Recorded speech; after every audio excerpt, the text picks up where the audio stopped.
సామెతల గ్రంథం 14వ అధ్యాయం 34వ వచనంలో ఇలా రాయబడింది.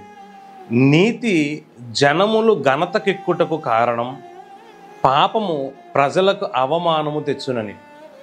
ఒక ఉన్నతమైన జీవితం, అనేక మందికి ఆశీర్వాదకరమైన జీవితం, అత్యున్నతమైనటువంటి స్థితి నీవు నివసిస్తున్న సమాజంలో నువ్వు కలిగి బ్రతకాలంటే దేవుని లేఖనం చెప్తా ఉంది, నీతి కలిగి బ్రతుకు.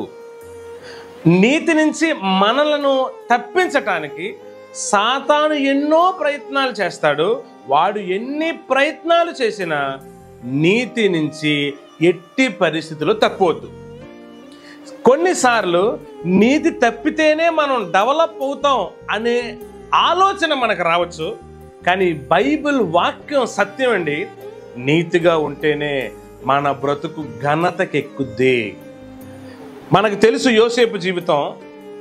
పోతీఫర్ భార్య యోసేపు మీద కన్ను వేసి అనుదినము తప్పు చేయటానికై తనతో మాట్లాడుతున్న ఆయన ఒప్పుకోలేదు, నీతిగా బ్రతికాడు.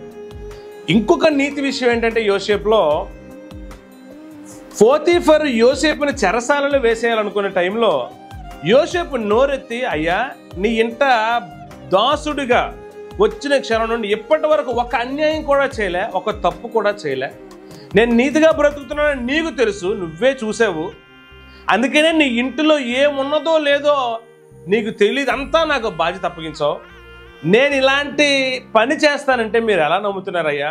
మీ భార్య అలాంటి ఆవిడ అని కానీ యోసేపు నోరెప్పు చెప్పుంటే ఆయన కొంచెంలో కొంచెమైనా ఆలోచించుండును. కానీ యోసేపు ఆ మాట చెప్పలా. ఎందుకు చెప్పలేదో తెలుసా అండి? తనదే తప్పన్నట్టు సైలెంట్గా ఎందుకు ఉండిపోయాడో తెలుసా అండి?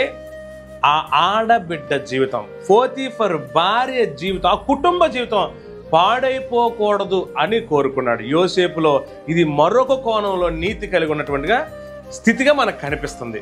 అలాంటి నీతి కలిగిన యోసేపు జీవితం మనకు తెలుసండి. ఎంతో కాలం గడవలేదు, ఆ యొక్క దేశానికే ఒక ఉన్నత అధికార స్థానానికి దేవుడు ఆయన తీసుకెళ్ళాడు. బైబిల్ లేఖనం సత్యం అండి. నీతిగా బ్రతికిన వ్యక్తి జీవితాన్ని దేవుడు ఘనమైన స్థితిలో ఉంచుతాడు.